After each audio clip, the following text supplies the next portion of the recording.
vão acontecer várias outras lives, então é bom para você se manter atualizado.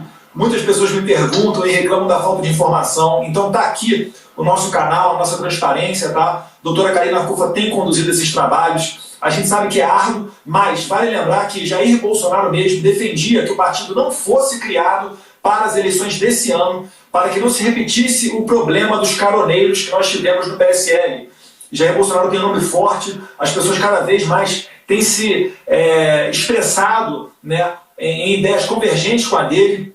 Tem aqui 2 representantes, né, Aline Sileus do Paraná, Sargento Lima de Santa Catarina, pessoas que defendem essas mesmas ideias. Então, eu acredito que, formando o partido para 2022, haverá o tempo necessário para que a gente faça um filtro, e bem como essa ideia dos cursos, para que nós tenhamos parlamentares amanhã eleitos com maior intimidade com a sociedade, sabendo defender as bandeiras corretas que nós defendemos, né? Inclusive, Aline, você estava falando da rede social sua que é pequena, foi ideia da Karina Arcufa, tá? Fazer essa mescla, pegar alguém com a rede social maior e um outro federal com a rede social um pouco menor, para que pudesse, né, apresentar para as pessoas nas redes sociais quem são esses outros que fazem o seu bom trabalho. Tá aí com 3 robôs aí do lado, pô, esse aí de braço cruzado aí, 380 não adianta não, hein? Tem que ser de 40 para cima, hein?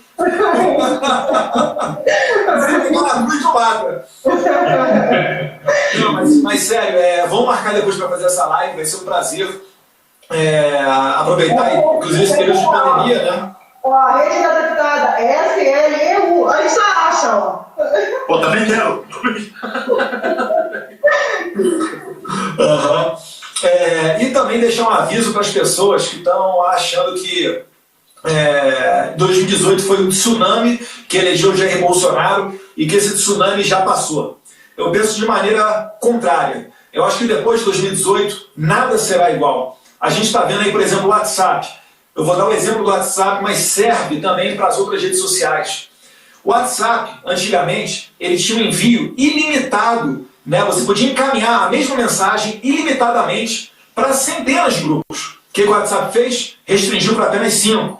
Agora, isso no período eleitoral, tá? Eu já conto isso aí como um efeito de Jair Bolsonaro. Agora, o WhatsApp está novamente restringindo o encaminhamento de mensagens para apenas um destinatário.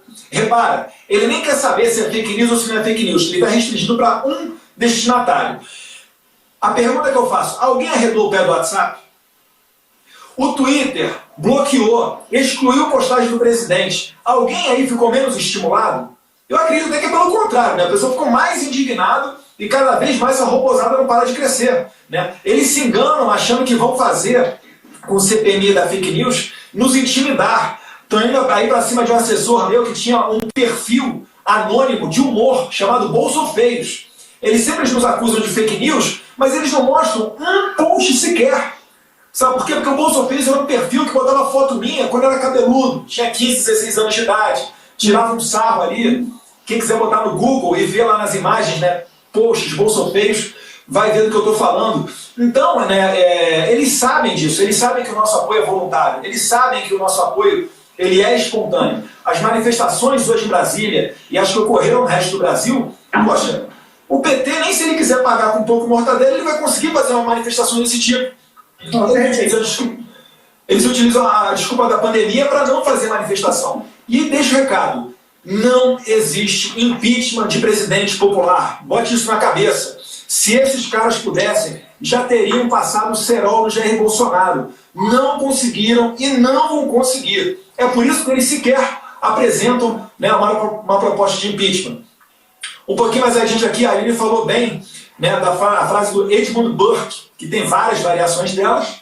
A que eu conheço é: para que o mal prevaleça, basta que os bons silenciem. Essa é uma frase excelente do filósofo, escritor, político irlandês, que ele norteia, inclusive, deve nortear os futuros presidentes de diretórios municipais e estaduais. Por quê? Várias vezes a gente vai se deparar com a seguinte situação. Tem aqui um candidato querendo entrar na aliança que é quase certo de ser eleito. E ali tem um outro candidato, que é Bolsonaro até embaixo d'água, mas que talvez não tenha tanta notoriedade, tanto destaque na sociedade para ser eleito. A dica, meus caros, pega o menorzinho, mesmo sem chance de ser eleito, porque o que interessa são as boas ideias e as boas pessoas. Não adianta nada você colocar ali um campeão de voto que amanhã vai se transformar numa Peppa Pig da vida, né? Ela que tem feito aí um papel, inclusive agora indo ao encontro aqui do que disse a Aline Sileucci, né? Ela retirou da CPMI da fake news todos os deputados bolsonaristas. Ela só dá conta, né, de fazer esse tipo de coisa, usar a liderança para ir para cima, até mesmo de funcionários, né? Ela já demitiu para mais de 10 funcionários da liderança, porque certamente acreditava que tinha uma conexão comigo ou com algum deputado bolsonarista. Então ela está vivendo a sua psicopatia, mas mostra como que é preciso a gente ter do nosso lado, no mesmo partido, pessoas que sejam alinhadas com as nossas ideias. E uma outra frase que eu gosto, né, para o pessoal que que é chamado de robô, de gado e etc. Winston Churchill, ele falava o seguinte, abre aspas, você tem inimigos? Parabéns, isso significa que você fez alguma coisa na sua vida, né? Ninguém aqui está querendo passar a vida inteira apenas sendo um isentão. E indo para o final, né? O partido, gente, ele é só um dos flancos da nossa guerra, né? Se vocês olharem hoje essas manifestações populares é que demonstram como o Bolsonaro tem moral, como é que ele está grande, como é que ele tem prestígio junto à população. E ali não são vereadores, deputados, senadores tão somente que estão fazendo essas manifestações. É o povo na rua. Então o Brasil vai ser salvo pela tia do Zap mesmo, sabe? É para aquela pessoa que estava lá até de noite, tá o marido ou a esposa reclamando, larga esse celular! Mas tá lá o cara lá assim, repassando um por um no WhatsApp, ou postando coisa ali, desmascarando, né, o Sérgio Moro. Imagina, Sargento Lima, se o Sérgio Moro continuasse ministro até 2022.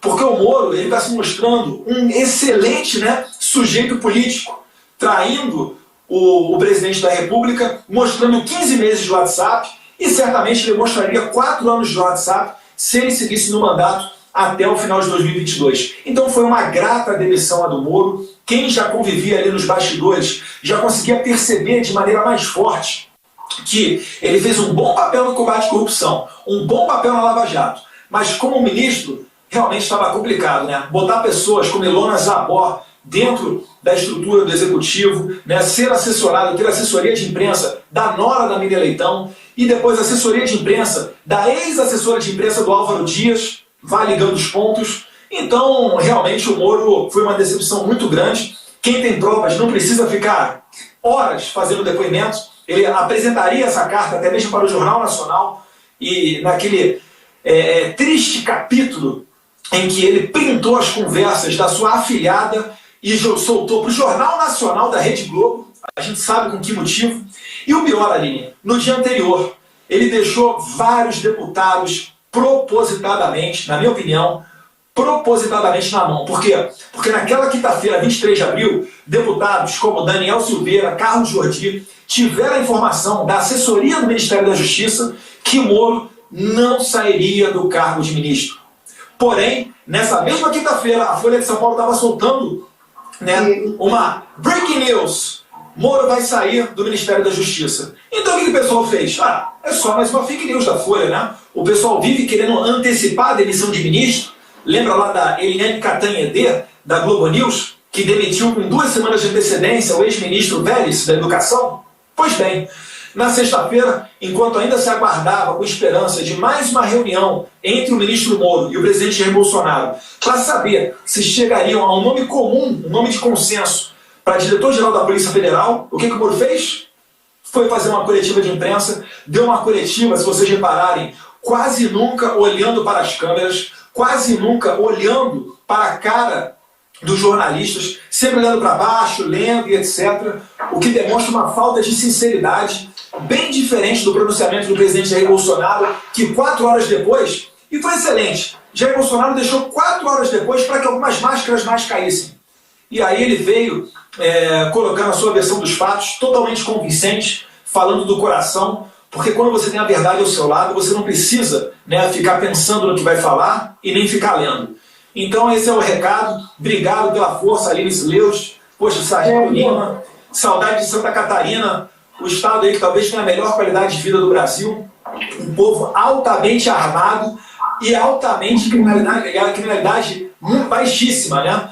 Então esse é o recado que eu deixo e obrigado também, Karina Puff. Eduardo,